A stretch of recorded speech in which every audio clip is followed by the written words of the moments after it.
Nous voulons qu'il pleure maintenant.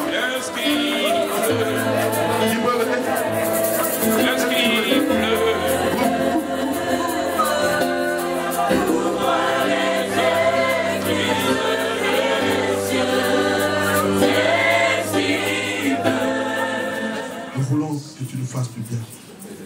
Seigneur, nous voulons que ton serviteur, Seigneur, se laisse influencer par le Saint-Esprit. Elle a pu préparer des notes. Et Seigneur, nous savons que l'action de l'Esprit, Seigneur, et je crois que cette réunion sera totalement différente. Tu nous amèneras, Seigneur, dans un mouvement de l'Esprit dont toi seul as la maîtrise. Au Seigneur, il y a des âmes abattues, fatiguées, chargées qui sont venues. Père, elles ont besoin de voir ta main. Et nous prions que tu le fasses à travers, Seigneur, l'instrument que tu t'es choisi aujourd'hui.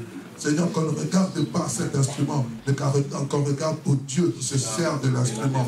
Père, Dieu de gloire, manifeste ta gloire et bénis ton serviteur au nom de Jésus. Et le peuple de Dieu dit 3 fois Amen, Amen. Amen. Nous invitons rapidement l'homme de Dieu. Sauf que hier, j'ai omis une chose très importante. Et j'ai commis un crime de lèse-majesté. J'ai omis de présenter celle qui fait sa fierté. Maman Viviane Dallo, la servante de Dieu. Nous allons l'applaudir.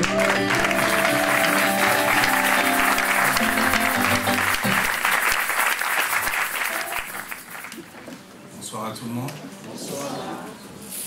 Que le nom du Seigneur soit béni pour cette troisième séance.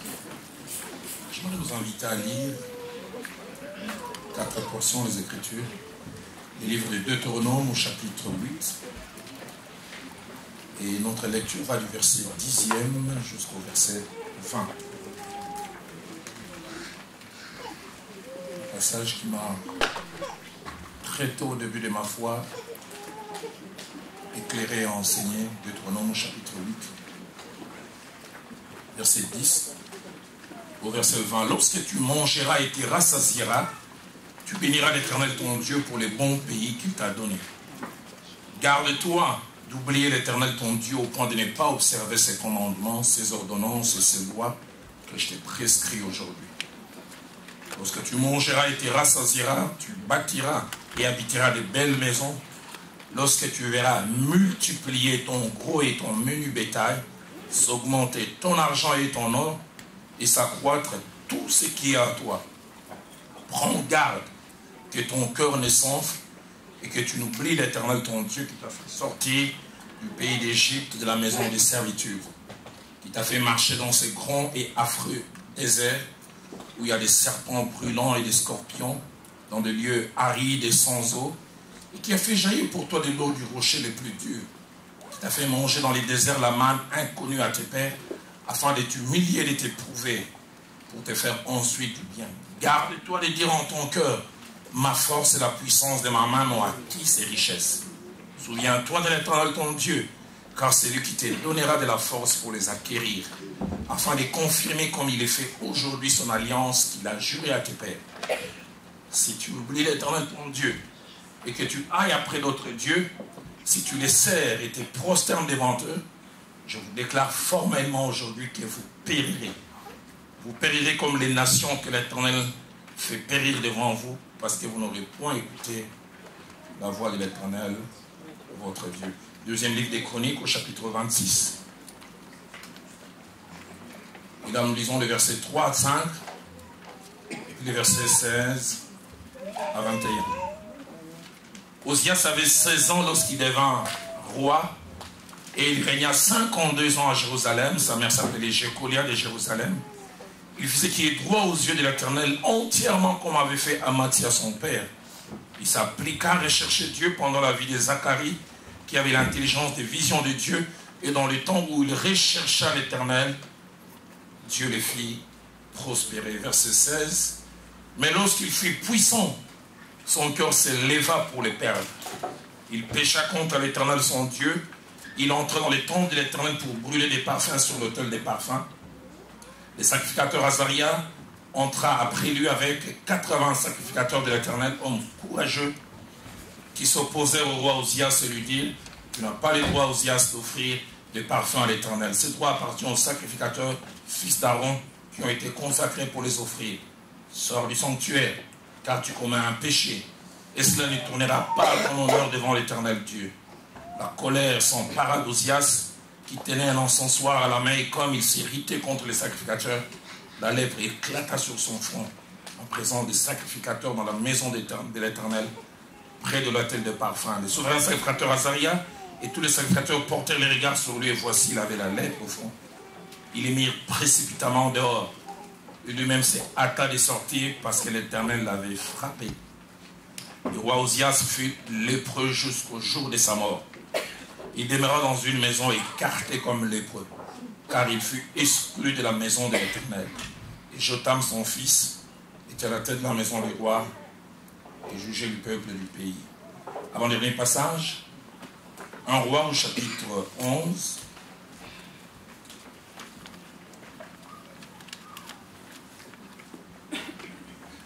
Très bien au 9e verset, puis le verset 14, puis enfin le verset 23.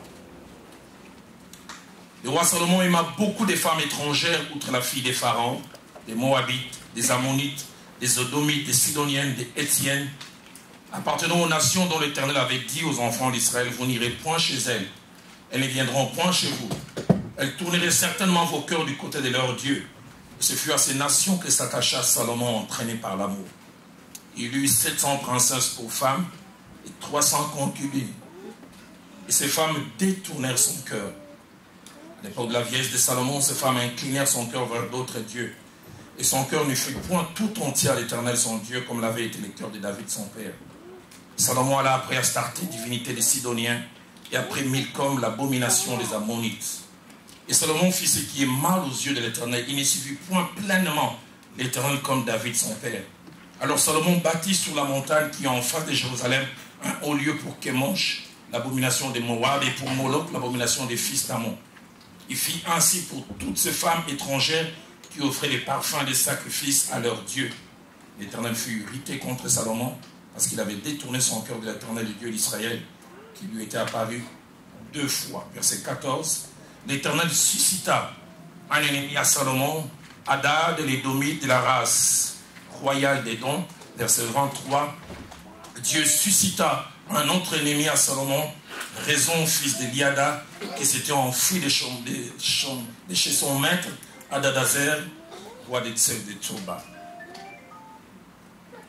Depuis 3 jours, nous sommes en train de parler sur ce thème nature, pas réserver d'autres bénédictions pour moi. Et après avoir abordé les 2 premiers points, ce soir j'aborde le 2e point, les 3e plutôt, les 2 facettes de la croissance à ne pas ignorer. Les 2 facettes ou les 2 visages de la croissance à ne pas ignorer. Je voudrais dire un certain nombre de choses en introduction, 2 principalement. La première, nous encourager, vous et moi, à désirer la croissance, et cela dans tous les domaines de notre vie. Car je le crois que c'est le plan, c'est le projet, et c'est même les rêves de Dieu pour nous. Dieu désire que nous puissions avoir les maximums. Quand nous voyons l'histoire et le parcours d'Israël en Égypte, ils avaient à peine. Et la peine qu'ils avaient, ils l'avaient avec les fouets. Mais quand ils sont arrivés dans les déserts au sortir de l'Égypte, ils avaient juste ce qu'il fallait. La manne pour chaque jour. Mais Dieu voulait les amener dans les maximums. À Canaan, le pays où coule le lait et le miel. Écrivant à son fils dans la foi appelé Gaius, l'apôtre Jean, à la fois il parle à Gaius, mais derrière Gaius, il vise nous autres aussi. Dans 3 Jean, chapitre 1er, verset 2, il dit, bien-aimé, je souhaite que tu prospères à tous égards. Pas seulement dans un domaine. Je souhaite que tu prospères, mais à tous égards. Une autre version dynamique dit, je désire que tu aies plus que ce dont tu as besoin. Que tu n'es pas simplement un peu. L'apôtre Paul abondant dans la même direction, lorsqu'il parle aux Corinthiens, il dira dans 2 Corinthiens, chapitre 9, verset 8, il dit, Dieu peut vous combler de toutes sortes de grâces, afin que possédant toujours en toutes choses de quoi satisfaire tous vos besoins, mais vous ayez encore en abondance pour toute bonne œuvre. Dieu ne veut pas les minimums. La version Parole de vie dit, Dieu a le pouvoir de vous donner en abondance toutes sortes de bienfaits.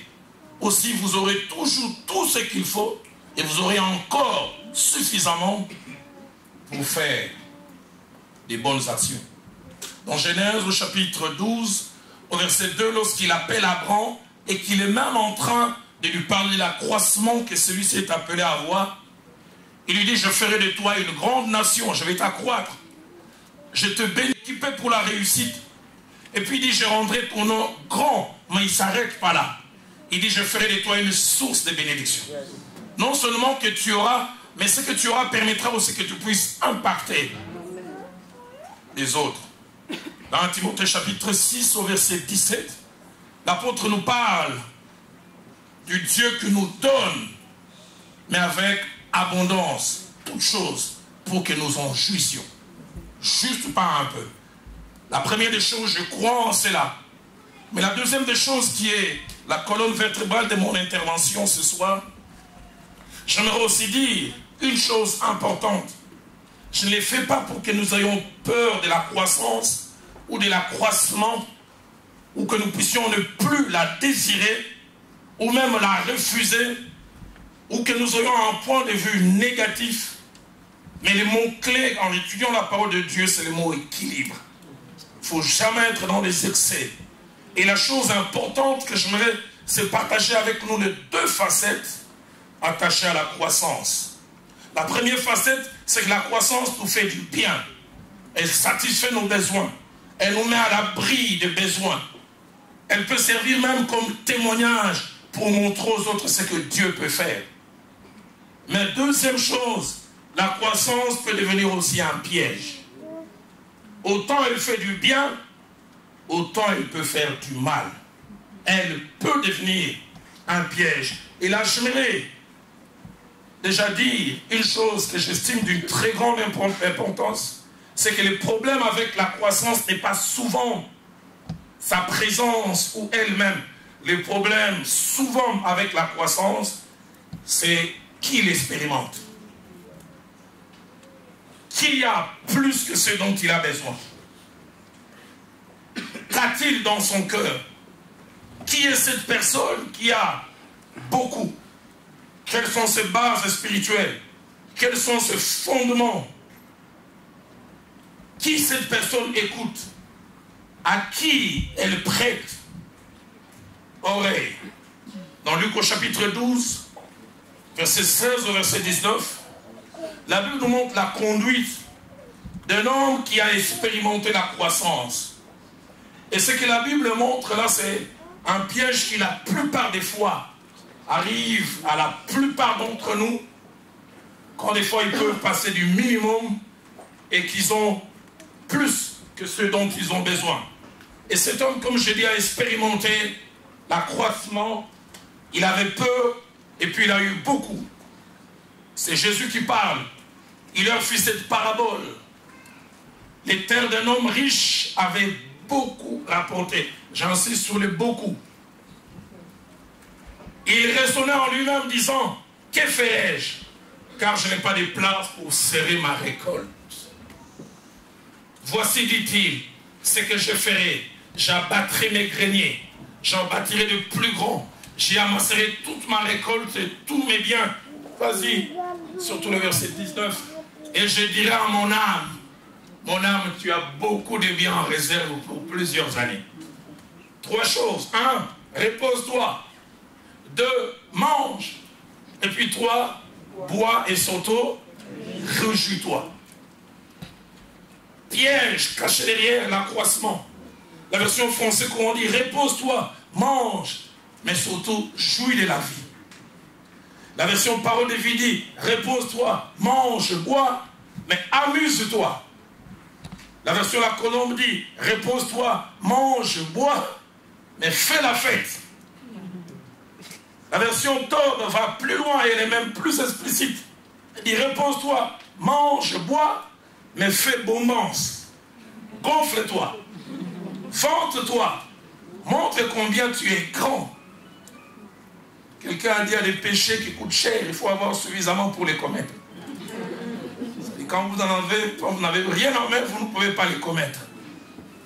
Et quelqu'un disait, ce que nous sommes réellement n'est jamais connu. Et de nous-mêmes et des autres tant que nos poches et nos mains ne sont pas remplies. Vous ne connaissez jamais la véritable identité d'un homme ou d'une femme quand il manque ou elle manque. Il y a des gens qui ont des vertus simplement parce qu'ils manquent. Et qui sont visiteurs un peu plus. Vous voyez combien la richesse chasse les vertus. Et les tares s'invitent, vous dites, ils étaient où ces tares? Ces tares étaient là, mais ils attendaient simplement. Comme un papa disait, non, on a reçu un bongo. Dans ce sur la quartier là aussi. Donc, le voyage assez fidèle, c'est pas qu'il est fidèle, il manque. Je parlais un jour avec une femme au bureau du pasteur. Moi, je gère mon mari simplement quand il n'a pas. Quand il n'avait pas, il était là. Quand il n'a plus eu, il est revenu. Quand il a, il devient une étoile filante. Il dit, et pasteur, je m'aime tellement que je prie que Dieu ne nous donne rien. Parce que tant qu'il n'a rien, je l'ai avec moi. J'espère que ce n'est pas ta prière. Ce que nous sommes réellement se révèle quand nous avons l'abondance matérielle, l'abondance financière, la gloire, la renommée, un poids social que l'on peut obtenir, qu'on a un peu plus le regard des autres vis-à-vis de nous change, est un grand révélateur. Ça révèle qui nous sommes réellement. Avant d'aller plus loin, j'aimerais encore mentionner 2 autres vérités en transition. La première vérité, c'est que quand vient la croissance, le plus grand danger n'est pas extérieur à nous. Le plus grand danger qui peut causer notre ruine n'est pas extérieur, mais interne. Le plus grand danger, c'est nous-mêmes. C'est nous-mêmes. Et la deuxième des choses, quand vient la croissance, la chose et la partie la plus importante de notre être à garder et à protéger, c'est notre cœur. Le centre de notre personnalité, le centre de nos émotions, le centre de nos sentiments, de notre homme intérieur. Et les 3 textes que nous avons lus sont révélateurs. Il nous parle des personnes qui ont expérimenté la croissance ou l'accroissement. Richesse, pouvoir, avoir, se sont invités dans leur vie. Et toutes ces personnes ont connu des attaques à un seul niveau, au niveau du cœur. Dans Deutéronome, chapitre 8, versets 13 à 14, j'ai toujours trouvé ce passage assez étrange. J'ai dit, j'aurais été à la place d'Israël, je laisserai peut-être Dieu parler jusqu'au bout. Et puis après, un bon quinoa, je lui dirai, nous avons aussi monté ma place. Seigneur, tu m'as fait mal. Remarquez, ils n'ont pas encore expérimenté l'accroissement. Dieu en parle au futur. Il dit, lorsque tu verras multiplier ton gros et ton menu bétail, s'augmenter ton argent et ton or, s'accroître tout ce qu'il y a à toi, prends garde que ton cœur ne s'enfle. Seigneur, d'oser soupçonner vraiment tu es en train de t'imaginer avec tout ce que j'ai connu avec toi. C'est toi qui m'as libéré de l'Égypte. Et tu penses vraiment, j'aimerais dire, Dieu connaît les cœurs de l'homme. Mais Dieu connaît aussi la capacité qu'a la croissance, la gloire, la richesse de nous corrompre. J'ai dit, on ne se connaît jamais tant qu'on n'a pas touché certaines choses. Il dit, quand ces choses vont arriver, il dit, voilà les dangers qui te guettent. Garde-toi. Prends garde que ton cœur ne s'enflédit pas la tête, le cœur. Et que tu n'oublies l'Éternel, ton Dieu, qui t'a fait sortir du pays d'Égypte. Il va plus loin au verset 17. Il dit encore, garde-toi de dire, où c'est encore, en ton cœur. Toujours le cœur. C'est ma force et la puissance de ma main qui m'ont acquis ces richesses. Seigneur, un homme multisystème. C'est ma main ou la force de mes mains qui m'ont acquis ces choses. Il dit au verset 18, souviens-toi de l'Éternel ton Dieu, car c'est lui qui te donnera la force pour acquérir ces choses. J'aime ce qu'il dit. C'est toi qui vas les acquérir, mais la force viendra de lui. Cette force, c'est lui qui va te donner. Garde-toi, et il vise les cœurs. Et il parle à ces groupes de gens, il dit, voilà ce qui va arriver, mais le piège sera au niveau du cœur. Dans 2 Chroniques que nous avons lues, 26, 3, 5, quand on lit 3, 5, on n'a aucune idée. Est-ce que c'est bon Osias? Peut-il se transformer en caricature? Il avait 16 ans lorsqu'il devint roi. Il régna 52 ans à Jérusalem. Sa mère s'appelait Jécolia de Jérusalem. Verset 4. Il s'appliqua. Il fit ce qui est droit aux yeux de l'Éternel entièrement. Ça, c'est des bons débuts. Est-ce que tu vas rester la même personne? Est-ce que je vais rester la même personne? Et verset 4. Il s'appliqua à rechercher Dieu pendant la vie de Zacharie, qui avait l'intelligence des visions de Dieu. Et dans les temps où il rechercha l'Éternel, Dieu les fit prospérer. Il y a des gens, c'est comme si la faute de Dieu, c'est de les avoir bénis. Et que les meilleurs services que Dieu aurait pu leur rendre, c'est de ne rien leur donner. Ou les garder au stade du minimum. Je vais faire une prière. Seigneur, s'il y a quelqu'un dans le jour qui vient, à cause de l'accroissement, il va tomber. Je te supplie, lui donne. Donne-lui un peu qu'il peut gérer. Si tu m'aimes, exauce cette prière. J'ai dit Amen. Il rechercha Dieu et Dieu le fit prospérer. Dieu le fit accroître ses biens. Et subitement, le verset 16, toujours le cœur. Mais lorsqu'il fut puissant, son cœur s'éleva pour les perdre. Les mots puissant veut dire influent. Lorsqu'il commença à faire arriver les choses, lorsqu'il eut la capacité de changer les choses, son cœur s'éleva pour les perdre. Il pécha contre l'Éternel, son Dieu. Il pêche contre la source de son accroissement, la source de son élévation. Il entre dans les temps de l'Éternel pour brûler des parfums sur le terre. On veut l'arrêter, il dit personne ne peut m'arrêter. Et chose triste, la même main qu'il avait béni, c'est la même main qui le frappe. La même main qui l'a fait prospérer, c'est la même main qui a invité la lèpre. De la même manière, Dieu a parlé à Israël. Il dit, si vous vous écartez de moi, je vous ferai périr. Bizarre. Et écoutez sa fin triste, verset 21. Le roi Osias fut lépreux jusqu'au jour de sa mort. Il demeura dans une maison écartée comme lépreux, car il fut exclu de la maison de l'Éternel. Je peux imaginer, avec la lèpre, on le met de côté, il devient sage, mais une sagesse tardive. Vous savez, la sagesse tardive ne sert à rien.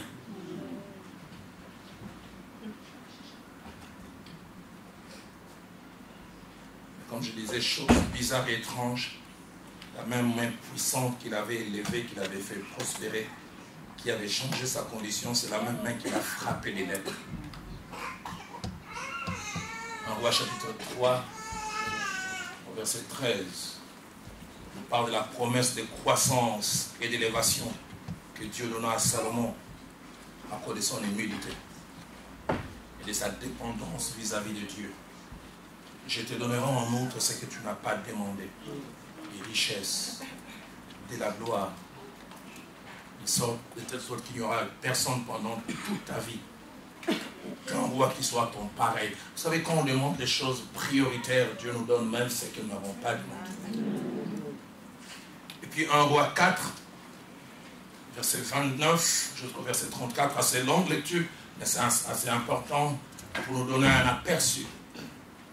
Dieu donna à Salomon de la sagesse, une très grande intelligence et des connaissances multipliées comme les sables qui sont au bord de la mer. La sagesse de Salomon surpasse la sagesse de tous les fils de l'Orient et toute la sagesse des Égyptiens, référence de l'époque. Et on cite même des personnes, il était plus sage qu'aucun homme, plus qu'Étan, les Acrites, c'est quelqu'un, une référence à l'époque. Plus que Éman, Calcol et Darda, les fils de Makol, il semble que c'était la référence en termes de sagesse. Et sa renommée était répandue parmi toutes les nations d'alentour. Il a prononcé 3100 ans, ça il semble chaque fois ce qu'il fallait, et composé 1500 cantiques. Il a parlé sur les arbres, depuis les cèdres du Liban jusqu'à l'hysope qui sort de la muraille. Il a aussi parlé sur les animaux, sur les oiseaux, sur les reptiles, sur les poissons. Certains disent qu'il a écrit des encyclopédies scientifiques, écrivant des choses, et les gens s'étonnaient d'où lui venait cette sagesse. Et écoutez cette force d'attraction. Il venait des gens de tout le peuple pour entendre la sagesse de Salomon, de la part de tous les rois de la terre qui avaient entendu parler de sa sagesse. Et tout ça à cause de Dieu. Vas-y mon frère, 1 Roi chapitre 10, verset 23 au verset 25, résume un peu cet accroissement que Salomon avait connu. Le roi Salomon fut plus grand que tous les rois de la terre par les richesses et par la sagesse. Waouh! Tout le monde cherchait à voir Salomon pour entendre la sagesse que Dieu avait mise dans son cœur. Écoutez le verset 25. Et chacun apportait son présent. Des objets d'argent, des objets d'or, des vêtements, des armes, des aromates, des chevaux et des mulets. Waouh! Il en était ainsi chaque année. Accroissement. Mais à cause de l'accroissement, quelque chose se passe. 1 Roi 11, verset 3 à 4, nous montre l'exercice auquel la croissance l'amena. Accroissement des biens, mais accroissement aussi des femmes. Il y eut 700 princesses pour femmes et 300 concubines. Le papa de Nzambe Malam nous disait chaque samedi, Salomon a doté. S'il était à Kinshasa, c'est samedi. Non, il a doté à Selemba. Samedi prochain, vous apprenez à qui c'est ça? 700 princesses pour femmes. Je me demande comment il les reconnaissait.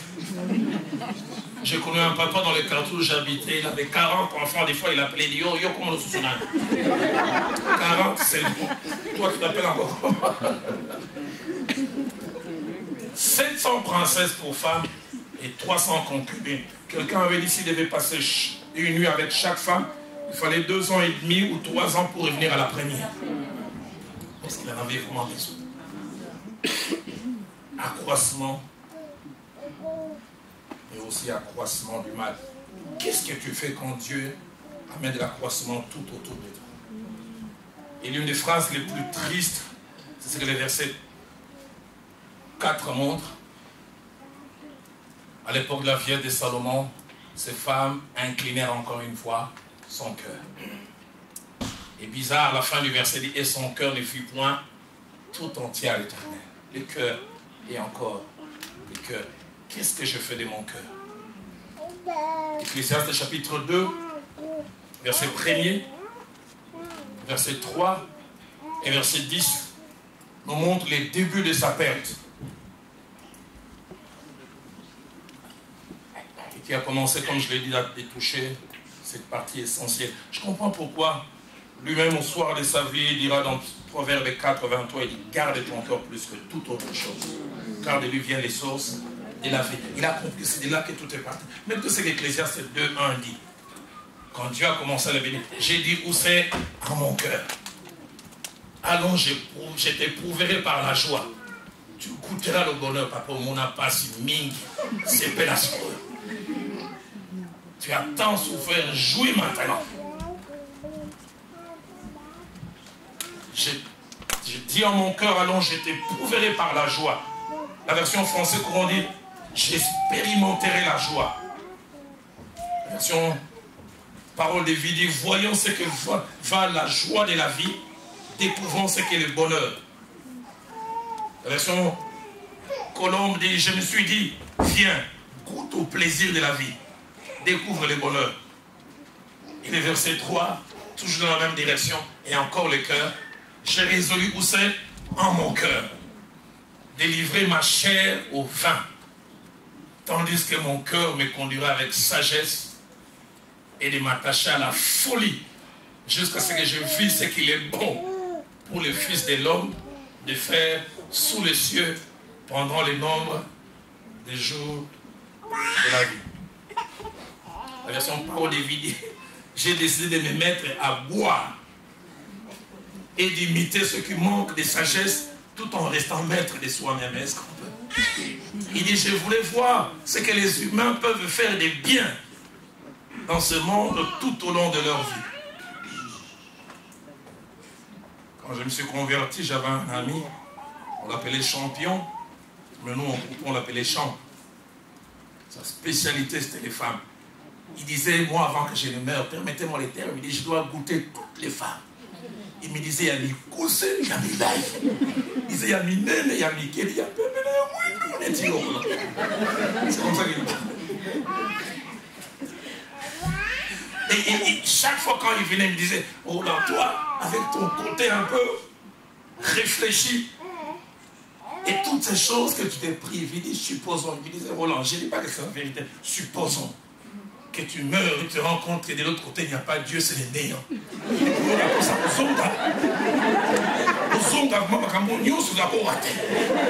auras envie de retourner pour que tu puisses te dire, je me suis pas fait ces choses pour rien. Mais je vais toujours lui dire, et supposons. aussi que Dieu existe. Supposons qu'il y ait un enfer et un ciel. Et cette doctrine que Salomon présente là, il dit, j'ai résolu en mon cœur de livrer ma chair au vin. C'est cette doctrine que les Grecs et les Romains aussi ont appelée plus tard les domismes, qui considèrent le plaisir comme un bien essentiel à posséder et même le but de l'existence. Ceux qui la pratiquent font de la recherche du plaisir et de la jouissance de la vie les mobiles de leur activité. Tout pour le plaisir et tout pour la jouissance. Et du reste, leur doctrine, c'est buvons et mangeons, car demain nous mourrons. Leur doctrine, c'est encore, on ne vit qu'une seule fois. Alors ma Bible à moi dit, il est réservé aux hommes de mourir une seule fois, et puis après quoi, il y a quoi? Et dans son étomisme, parce que Dieu l'a fait accroître. Écoutez ce que Salomon a encore déclaré, Ecclésiaste 2:10. Il dit, tout ce que mes yeux avaient désiré, je ne les en ai point privés. Je n'ai refusé à mon cœur aucune joie. Car mon cœur prenait plaisir à tout mon travail.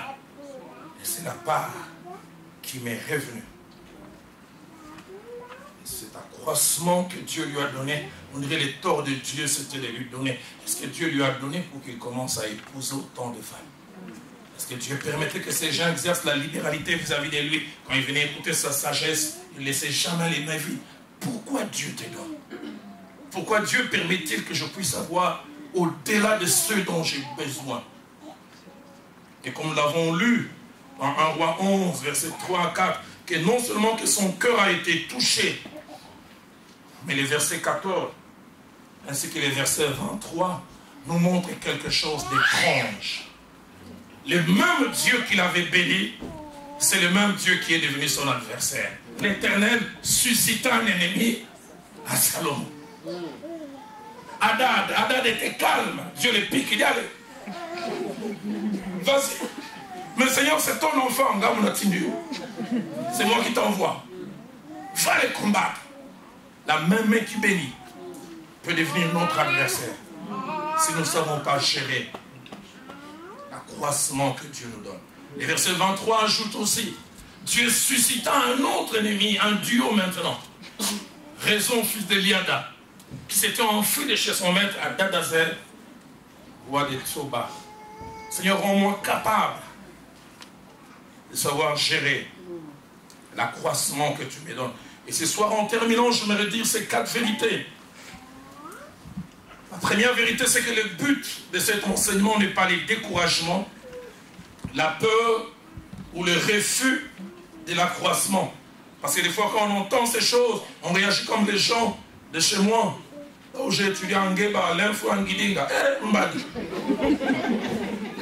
Mbadiphone. Si Seigneur ne me donne pas, ce n'est pas le but. Le but est double. Premièrement, nous appeler à la lucidité par rapport à la croissance. Nous ouvrir les yeux sur les 2 facettes. Autant elle fait du bien, mais autant il y a des pièges. J'aime la sincérité quand on nous vend un produit pharmaceutique. On nous dit ça va te guérir, mais ça te donnera quelques démons chez eux. Autant ça va résoudre un problème, mais ça peut aussi.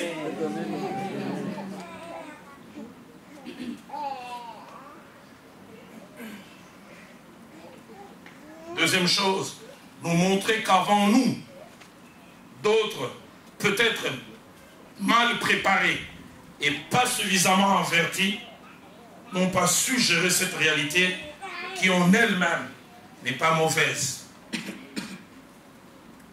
désirable et capable de détruire.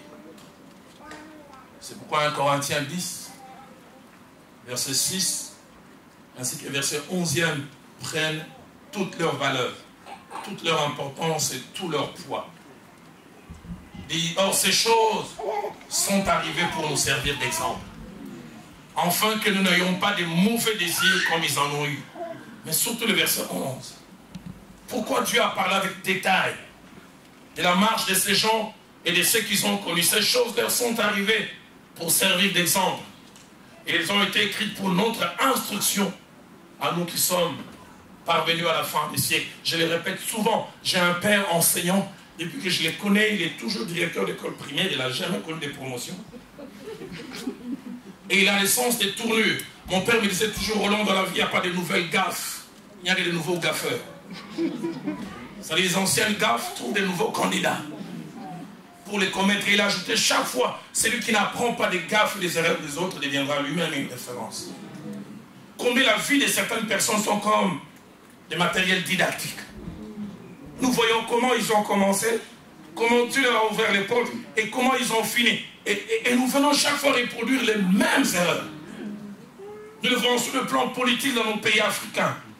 Nous le voyons sur le plan matériel, sur le plan financier, quelqu'un qui n'avait rien, et puis il devient un nouveau riche. Il pense que la richesse a commencé avec lui. On dit d'autres avant toi, ils ont eu.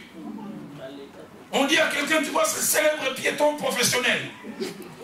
On dit il y a 20 ans, il avait 25 Mercedes. Il prenait la Mercedes qui allait avec son costume. Tu le regardes, tu dis, son passé n'a rien à voir, son présent n'a rien à voir avec son passé. Il n'y a même pas de traces de son passé dans son présent.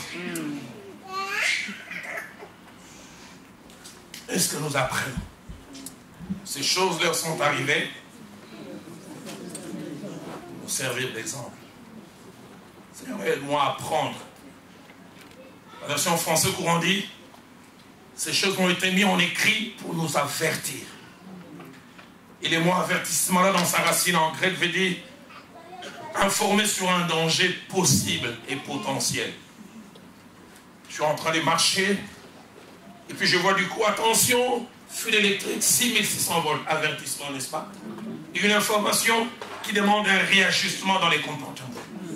Je ne dois plus marcher comme j'ai marché parce que cette information m'appelle à adapter ma conduite. Seigneur, aide quelqu'un à ajuster son comportement. La version Torah de traduction écuménique de la Bible dit, ils ont été mis par écrit pour nous instruire, nous donner des connaissances, augmenter notre savoir, mais surtout former notre esprit.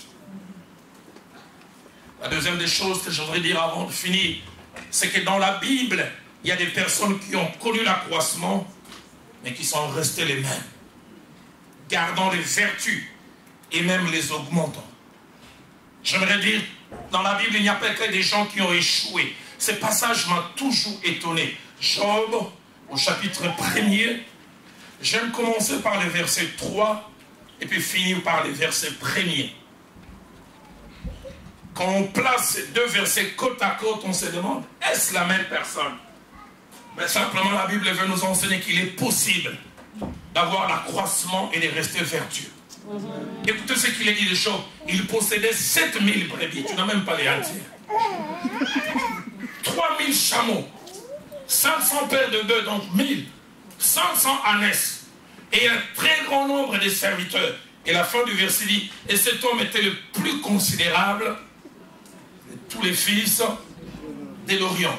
La version parole de vie dit, c'est l'homme le plus important de tous les habitants de l'Orient. S'il était avec une chasse, on l'appellerait Job Solution.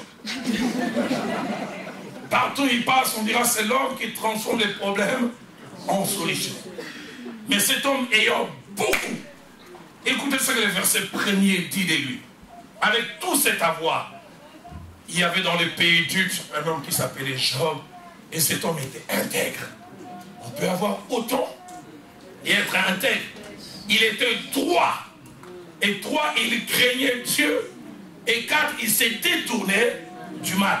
Il est possible de connaître l'accroissement et de garder les vertus. Donnons-nous les gens qui expérimentent l'accroissement et qui gardent les vertus. Je me retrouve en 2010. Je suis invité dans un pays de l'Afrique australe. Je suis allé célébrer un mariage et puis après, on m'a invité à prêcher dans une église. Et nous rentrons dans cette parcelle, une grande parcelle, une église de 1500 personnes.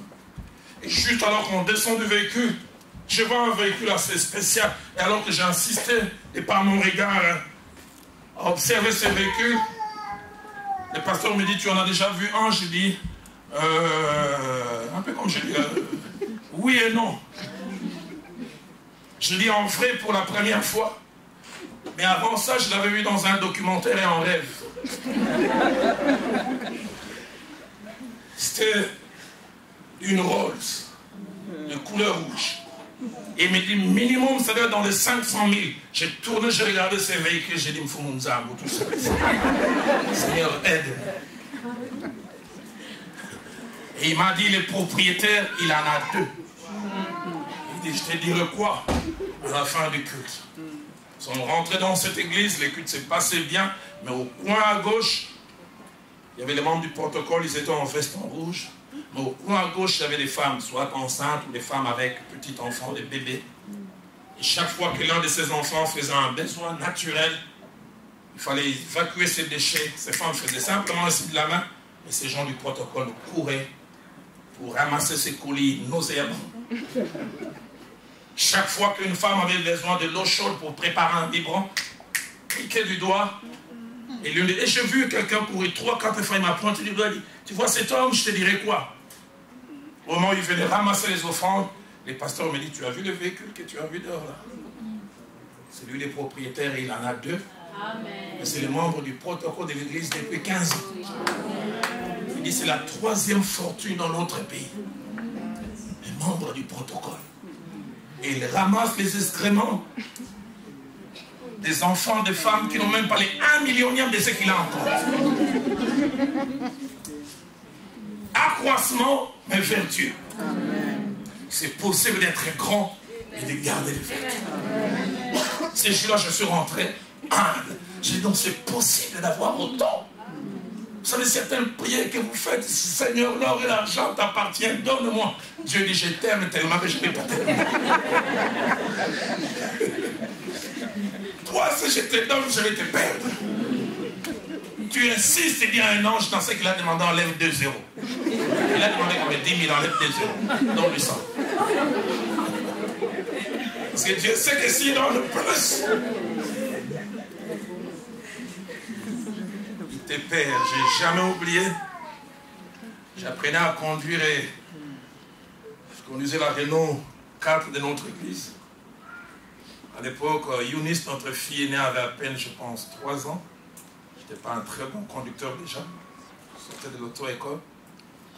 Et puis je descendais vers Delvaux. Elle n'avait pas des jambes, elle avait des jambettes. Elle était tellement courte. Et puis elle m'a dit, papa, si tu m'aimes, laisse-moi conduire. Elle était sincère et sérieuse dans sa demande. Je lui ai dit, non, Lise, je ne vais pas te donner ces mises. Tu ne m'aimes pas. J'ai dit, je t'aime tellement que je ne te donne pas. Vous savez, il y a des choses que Dieu ne nous donne pas, non pas parce qu'il ne nous aime pas. Il ne nous donne pas parce qu'il nous aime. Si je te laisse conduire, nous n'irons pas à la maison, nous irons au ciel, Élise. Et on me dira, même toi, irresponsable, comment tu lui as donné ça? Seigneur, l'or et l'argent appartiennent, Seigneur. Qu'est-ce donc 1 million de dollars, Seigneur? Tu les donnes aux païens, Seigneur. Dieu regarde, il dit, petit, toi je te connais. Toi là, je te connais. Si Dieu te donne, tu deviendras un chrétien virtuel. Avant la bénédiction, tu étais toujours avec nous dimanche. Dimanche, désormais, ce sera les pasteurs viennent au culte, tu te vois en jogging. Pasteur, même si je ne suis pas là, je suis avec vous en esprit. Je travaille les abdominaux.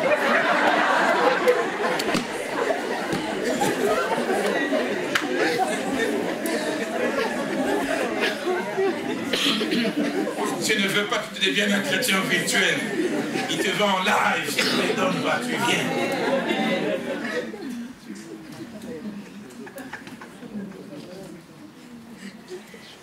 Intègre.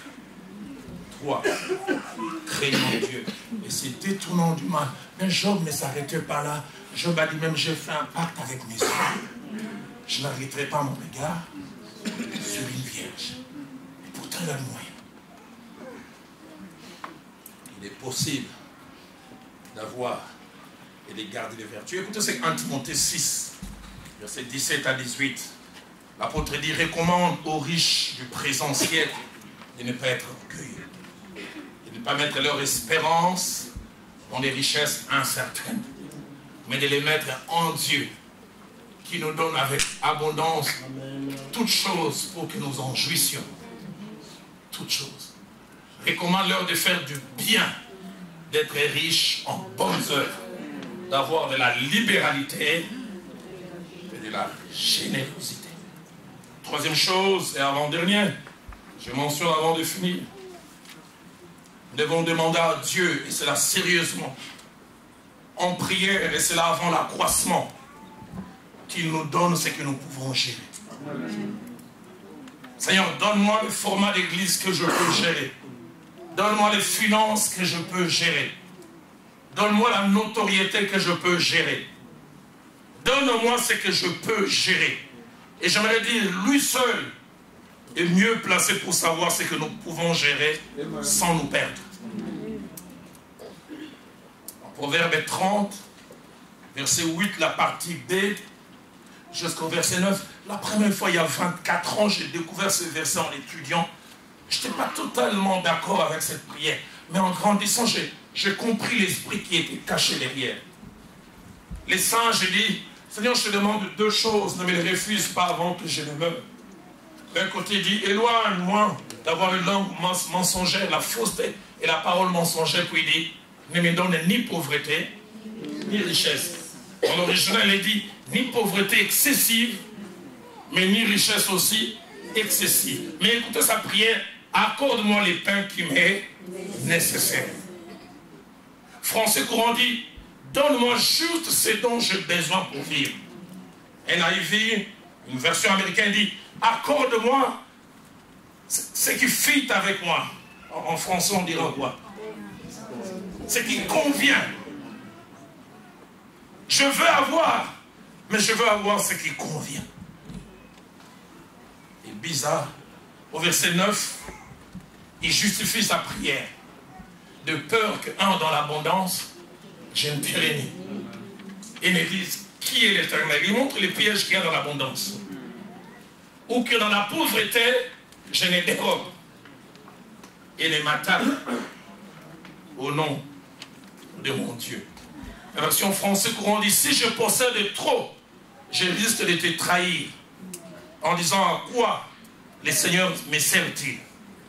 Si j'ai trop peu, je risquerai de voler et de déshonorer mon Dieu. Dans Matthieu 25, au verset 15, passage étonnant, de Dieu bon, de Dieu qui enseigne l'équité. Il ne donne pas tout à tout le monde de la même manière et avec la même quantité. Il donna à l'un 5 talents, 2 à l'autre et 1 au troisième. Mais la fin du verset dit, à chacun selon ses capacités. Une autre version dit, chacun selon ce qu'il pouvait supporter. Il y a des gens comme ce milliardaire sud-africain que j'ai vu, Rolls, mais humble. Toi, tu passes simplement du Volkswagen à Audi A4.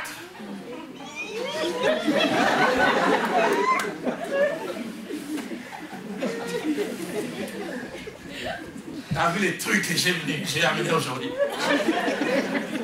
Dans cette église, il y a véhicule à faire. Il y a d'un côté un tas de ferraille et de l'autre côté des véhicules. Moi, c'est véhicule avec 20 majuscules. Dieu dit, oh.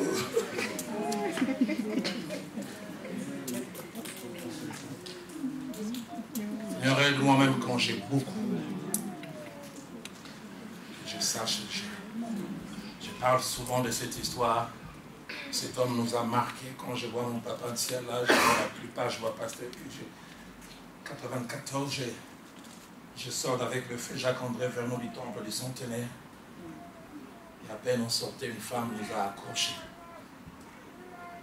Elle a commencé à me parler du jeune homme, ça c'est un homme de Dieu. Il dit en 69, il avait organisé une grande campagne à Sainte-Thérèse en Chine.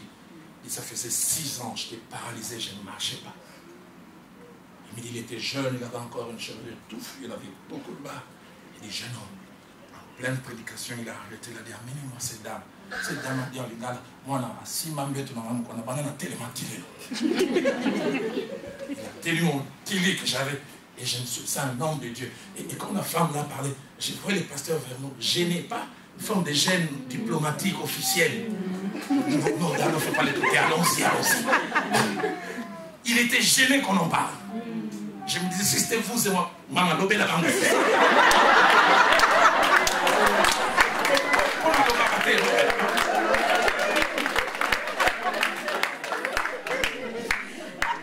Gêné et sincèrement.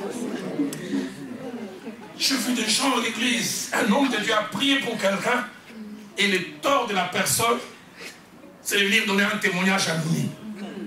Je rends grâce à Dieu parce qu'un homme de Dieu a prié pour moi. Tanga Combo. Cite le nom, un homme de Dieu, un homme qui me bilangoute. Crime de lèse-majesté, on aurait dû citer son nom. Un homme de Dieu, on se retrouve dans une réunion, on vient l'appeler pasteur, il dit bon, révérend Tikelina. On devait dire révérend pasteur. Si tu n'es pas révérend, tu l'as diminué. Trop important l'air yeux.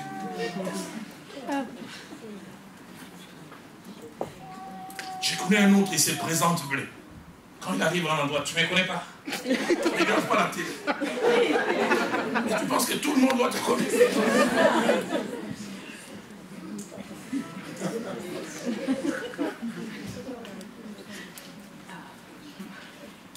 Chacun selon ses capacités. La capacité. Ceux qui ont l'aptitude à gérer beaucoup, Dieu leur donne sans limite. Je suis allé une fois dans la banlieue de Chicago. J'avais envie d'être le pasteur de cette église. Parce que nous, chaque dimanche, les offrandes qui rentrent, une bonne partie sortent par les sociales. Les gens qui ont des factures pour cas de maladie, problèmes tels. Et deux jeunes sont responsables numéro 1 et numéro 2 de l'intercession. Les pasteurs me disent, ils passent leur temps soit à la chaîne de prière ou à l'université, ils sont en dernière année, ils étaient en dernière année en informatique. Et ce jour-là, ils montent, les frères, nous venons rendre gloire à Dieu. Parce que mon ami et moi, on a découvert un logiciel qu'on a vendu à Microsoft, qui nous a payé 20 millions de dollars. Et nous venons de donner notre dîme de 2 millions. Je nous ai mis là-bas. Envoie-moi des croyants comme ça. 2 millions. Le problème de la parcelle ici est résolu.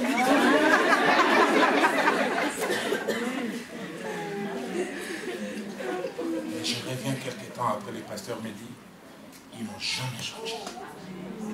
Fidèles à l'église. Fidèles au Seigneur. Nous posons on a un ami commun qui est le parrain de votre pasteur. Un homme, je le trouve extraterrestre. J'étais un jour chez lui à la maison, il fait beaucoup de travaux de lobbying. Il y a des investisseurs qui viennent. Et ce jour-là, j'étais avec lui à la maison. Il avait fait un travail de lobbying 6 mois avant et on tardait à les payer.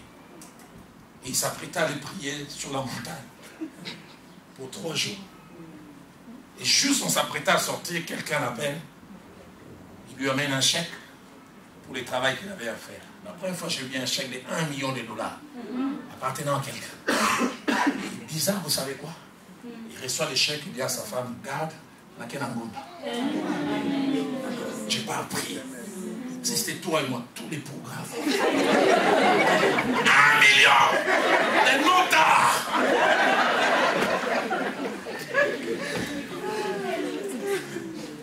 Chez nous, on est à Kinshasa, 1 million de Roosevelt. Oh. Comment tu gères la croissance? Il est possible d'avoir beaucoup. Il est gardé le cœur. Et j'ai prié, Dieu m'a dit, j'ai aimé quand les pasteurs et Dieu m'a dit, Roland, prie ce soir pour les cœurs. Parce que je vais mettre beaucoup entre les mains Il faudra qu'il y ait des cœurs qui puissent gérer ça. J'en ai la certitude, les jours qui viennent, les mois qui viennent, ce sont des jours et des mois, non pas du minimum, mais du maximum. Avant que le maximum vienne, que quelqu'un dise travaille mon cœur. Travaille mon cœur. Quand tu vas remplir mes mains, que mon cœur reste les mains. Seigneur, que les amortisseurs soient là, afin que quels que soient les chocs de la voie, que je ne puisse pas m'écrouler. Dernière des choses, je termine. Je prie ce soir que vous et moi nous puissions prier et tout faire pour que malgré l'accroissement, Christ puisse rester les sortes de notre vie, notre portion, notre part la plus importante. Celle qui non seulement produit l'accroissement, mais celle qui la protège aussi, en nous rendant capables de les gérer. J'aime quand l'apôtre Paul dit, et ça c'est un exercice que la plupart d'entre nous n'arrivons pas, il dit, je sais vivre dans la disette, mais il ne s'arrête pas là, il dit aussi, je sais vivre dans l'abondance. La plupart d'entre nous, nous savons vivre dans la disette. Dans la disette, oh, nous avons des vertus. Dans la disette, qu'est-ce que nous sommes attachés à Dieu. Mais quand vient l'abondance, mais lui dit, je sais vivre dans la disette, mais je sais vivre aussi dans l'abondance. Psaume 73, verset 25 et verset 28, le psalmiste dit, sur la terre, je ne prends plaisir qu'en toi. Je prie, quel que soit l'accroissement, que tu ne prennes plaisir qu'en lui.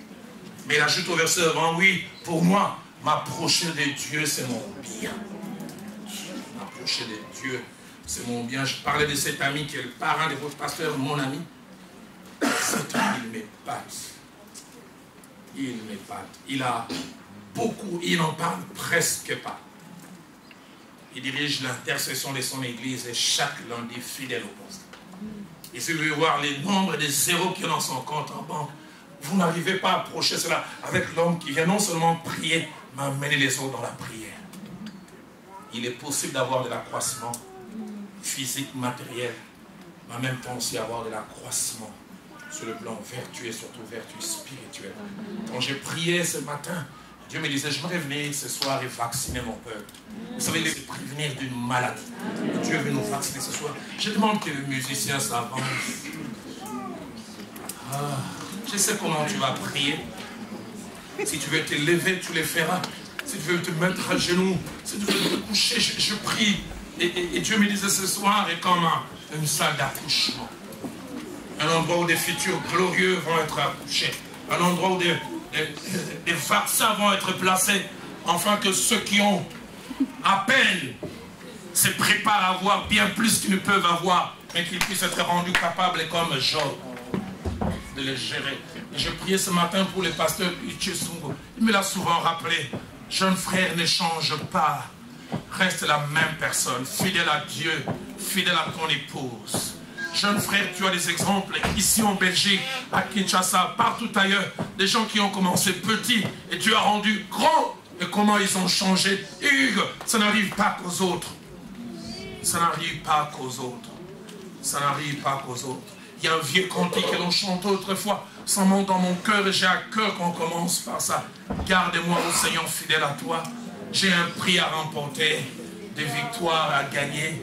Garde-moi, Seigneur, fidèle à toi. Est-ce qu'on peut m'aider à aller chanter, à les déclarer? Garde-moi, ô Seigneur, fidèle à toi. Fidèle à toi.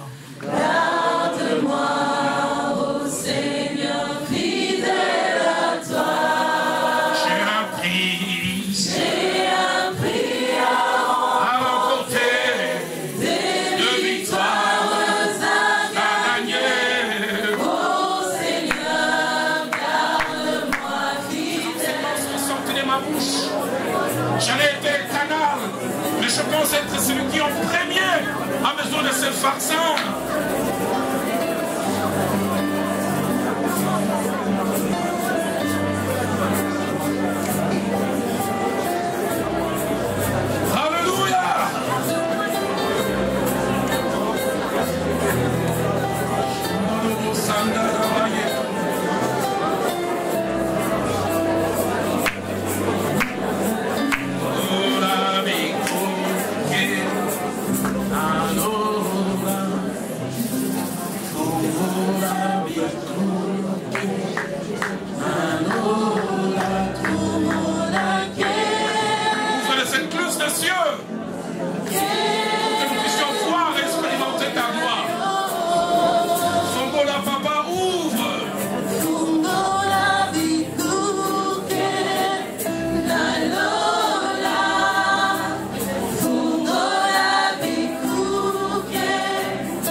ta présence.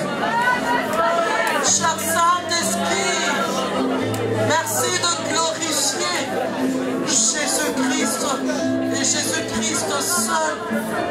Oh, cher Saint-Esprit, nous avons soif de toi. Amène-nous au-delà de nous-mêmes. Cher Saint-Esprit, déposons-nous la pensée de Dieu. Cher Saint-Esprit, amène-nous plus loin que nous-mêmes. Esprit de Dieu vivant. Oh, cher Saint-Esprit, n'arrête pas de parler au Seigneur. Le Dieu Tout-Puissant est là. Qu'est-ce qui se passe dans ton cœur? Qu'est-ce que tu ressens? Parle à Dieu, parle-lui. Le Dieu Tout-Puissant est là. Alléluia. Alléluia. Oh, la vachonda, la baba, koroboshi. Oh, la vachite, le bébé, koroboshi.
Dans notre manière de penser, dans notre manière de ressentir les choses, dans notre manière de faire les choses. Tu es celui qui élève l'étranger. Tu es capable d'élever l'étranger.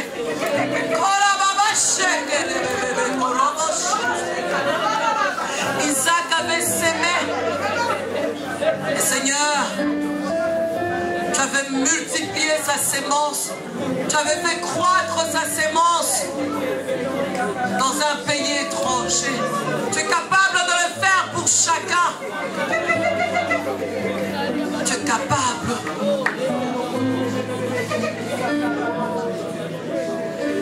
Dieu me dit de dire à une personne, ne te limite pas. Ne te limite pas. Tu peux aller plus loin. Tu peux aller plus loin. Ne te limite pas. Dieu me dit encore de dire à cette personne, non seulement que tu dois arrêter de te limiter, tu dois arrêter aussi de t'imaginer des scénarios. Il est le meilleur stratège. Dieu est le meilleur stratège. Il est capable. Le problème avec toi, c'est parce que tu te limites.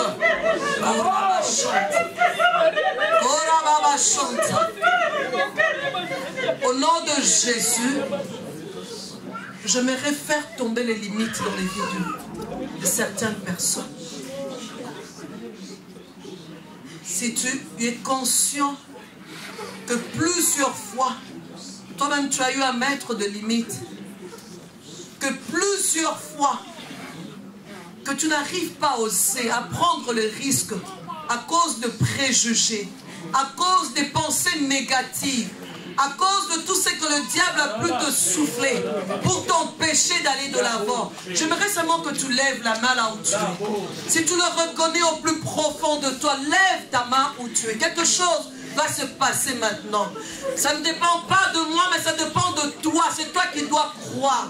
Parce que le Dieu Tout-Puissant est là. Le Dieu qui a créé cieux et terre est là. Alléluia. Au nom puissant de Jésus-Christ de Nazareth. Au nom puissant de Jésus-Christ de Nazareth. Je fais tomber les limites. Je fais tomber les limites dans les pensées de mon frère, dans les pensées de ma soeur, au nom puissant de Jésus-Christ de Nazareth.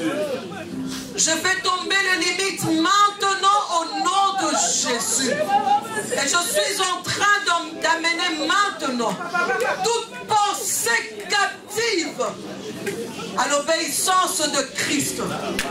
Tout ce que l'ennemi a pu prendre en captivité pour empêcher à mon frère de croire qu'il peut aller plus loin,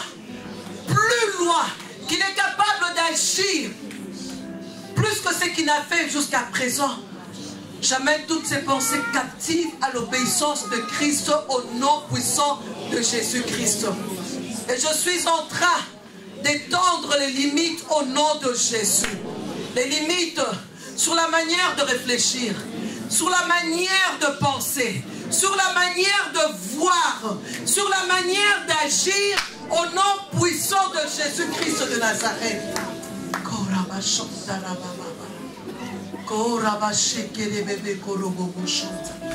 Toi qui as levé la main, j'aimerais que tu déclares, que tu répètes après moi. Seigneur Jésus, je suis ce que tu dis que je suis. J'aimerais que tu le répètes avec conviction. Ils l'ont vaincu à cause de la parole de leur témoignage. Alors je veux que tu répètes avec conviction. Je suis, Seigneur Jésus, je suis celui que tu dis que je suis. J'accomplirai les choses que tu m'as appelé à faire. J'arriverai là où toi tu me voudras. Je ne servirai pas à mon dessein. Je ne servirai pas au dessein d'une autre personne. Je servirai à ton dessein. Tu m'as appelé à l'excellence. Je suis appelé à exceller. Partout où je suis. Partout où tu m'as appelé à être. Je suis appelé à l'excellence. J'irai de gloire en gloire. J'irai de gloire en gloire. J'irai de gloire en gloire. À partir d'aujourd'hui, plus rien ne sera comme avant. Plus rien ne sera comme avant. Je regarderai comme Dieu veut que je regarde. J'entendrai comme Dieu veut que j'entende. J'agirai comme Dieu veut que j'agisse. Au nom de Jésus. J'aimerais que toi-même tu dises un mot. Que tu dises merci au Seigneur. Seigneur, merci parce qu'il en sera ainsi. Seigneur, merci parce qu'il en sera ainsi. Seigneur, merci parce qu'il en sera ainsi.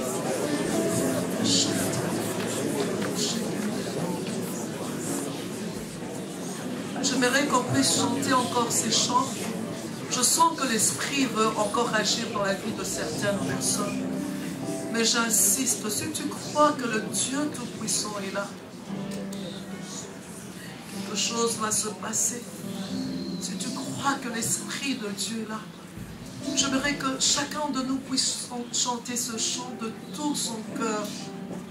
Le Saint-Esprit est là. Jésus a dit qu'il était avantageux qu'il s'en aille, qu'il nous enverrait le Saint-Esprit. Le Saint-Esprit nous conduira dans toute la vérité. Il prendra de ce qui est à Dieu et nous l'annoncera. Il est capable de te montrer des choses. Il est capable d'amener à la surface les choses cachées. Le Saint-Esprit. Il est là. Oui, le Saint-Esprit. Le Saint-Esprit est là. Le Saint-Esprit est là.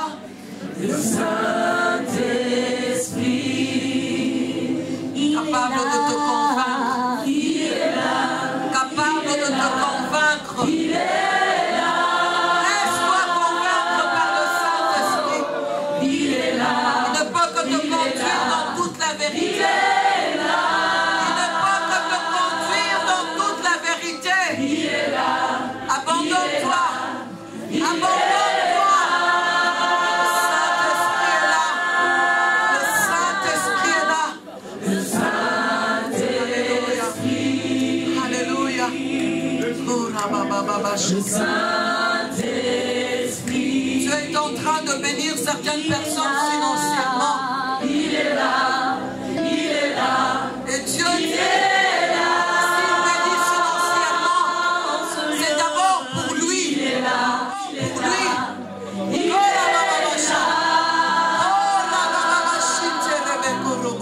Il est là. Tu es là, cher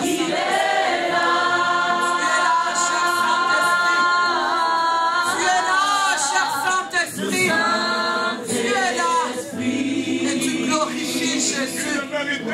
Oh, Saint-Esprit. Nous allons garder un moment de silence, nos mains levées. Tu peux déposer une pensée dans ton cœur. Alléluia. Il peut te convaincre de quelque chose. Il peut te montrer quelque chose.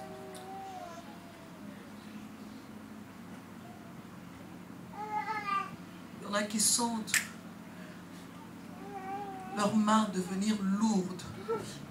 Dieu me dit, c'est une bénédiction financière. C'est une bénédiction. Tu ressens tes mains lourdes.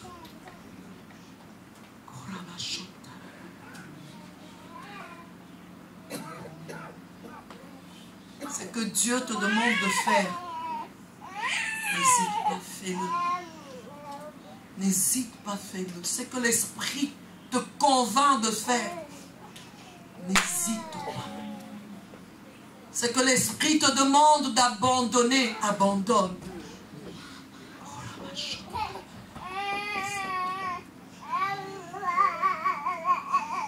Il y a une femme qui se sont tourmentées par le Saint-Esprit. Saint-Esprit la tourmente, l'oblige à parler. Vois le serviteur de Dieu. Vois le pasteur et parle-lui. Ne laisse pas passer. Ne laisse pas passer. Seigneur, je viens t'apporter ton peuple.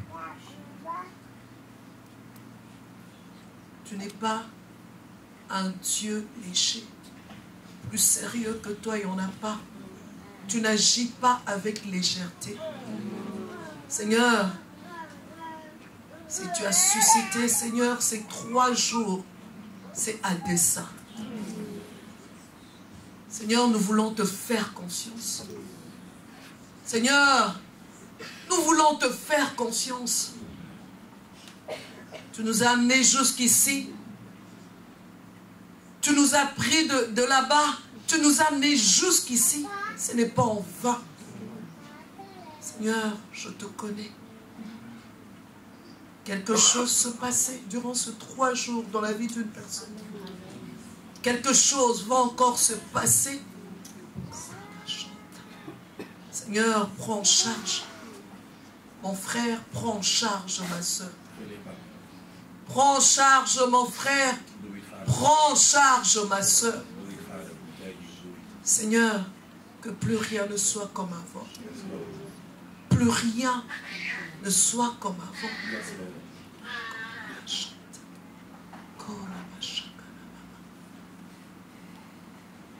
Je voudrais toucher certaines personnes malades. Je vois particulièrement, je ne sais pas si c'est un ou une, un goitre.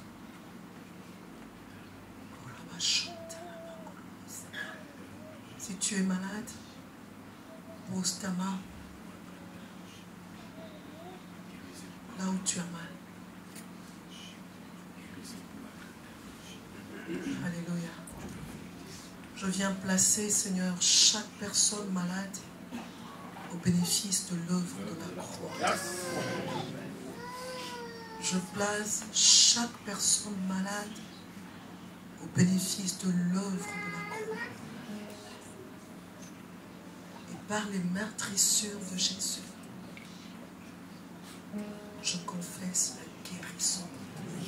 Maladie, quel que soit ton nom, mais particulièrement toi, goitre, au nom de Jésus.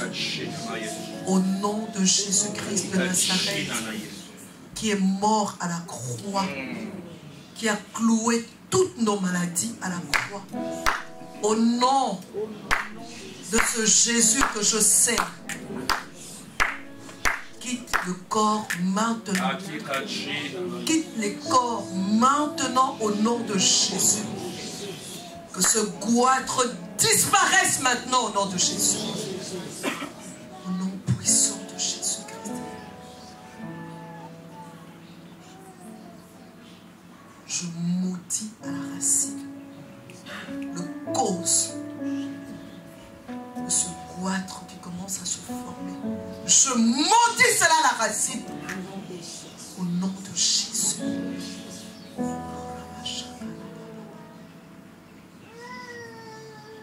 Les myomes disparaissent. Les maladies gynécologiques disparaissent.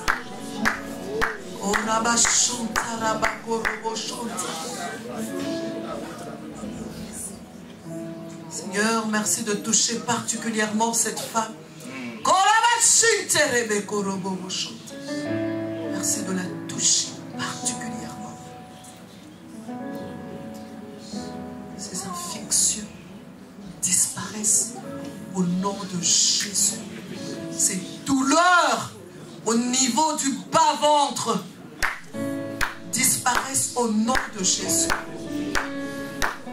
Seigneur, merci. Merci. Que la gloire soit pour toi et l'édification pour nous. Au nom de Jésus. Et nous disons l'amen de gloire. Et nous appelons le de tous les jours parce que la victoire est dans notre camp. Le Dieu de louange est dans notre camp. Je suis de tout le monde.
Lorsqu'on parlera de l'agneau, il est le roi des rois, le Seigneur des seigneurs, il est le roi des rois, le Seigneur des seigneurs, il est le roi des rois, le Seigneur des seigneurs, il est le roi des rois. Le roi des rois, là, acclamons le propre.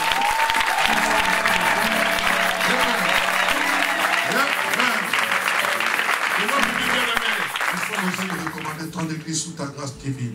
Sans toi, nous ne pouvons rien faire. Merci Seigneur pour l'envoyé que tu nous as donné en celui durant ces 3 jours. Et il nous reste encore 2 jours. Nous savons que tu vas nous faire du bien. Nous prions que tu bénisses son ministère, que tu bénisses, Seigneur, son foyer, que tu sois avec lui partout où il ira. Père éternel, c'est une bénédiction pour l'Église, corps du Christ. Et nous prions que tu puisses le préserver, qu'il soit toujours un modèle pour nous. Je prie pour ton Église. La semence qui a été semée dans le cœur puisse germer et produire des fruits dignes de la repentance. Nous ne voulons pas être des auditeurs oublieux. Nous ne voulons pas suivre une certaine vague. Mais nous voulons, Seigneur Dieu de gloire, marcher selon ce que toi tu nous dis. C'est pour cela, Père, garde-nous toujours fidèles à toi. Seigneur, attachés à ta sainte parole. Seigneur, apprends-nous l'humilité lorsque nous savons que tu nous as bénis, Père, que nous puissions point nous enorgueillir, mais que nous puissions dire, Seigneur, toutes ces choses, c'est Dieu qui me les a données. Oh Dieu, accompagne-nous dans nos demeures respectives, couverts par ta glorieuse présence. Que les anges, Seigneur, de l'Éternel puissent camper autour de nous et nous arracher du danger. Père, nous sommes venus en paix, nous rentrons en paix, couverts par ta glorieuse main, au nom puissant de Jésus, et le peuple de Dieu dit, Amen. Allons dans la paix du Seigneur. Allons les uns les autres avec la Je parlerai de ta bonté, de ta fidélité. Je dirai tout haut, tout haut, tout haut, ce que tu as fait pour moi. Je proclamerai la gloire de ton nom. Je parlerai de ta bonté, de ta fidélité. Je dirai tout haut, tout haut, tout haut, ce que tu as fait pour moi. Je proclamerai la gloire de ton nom. Je parlerai de ta bonté, de ta fidélité. Je dirai tout haut, tout haut, tout haut, ce que tu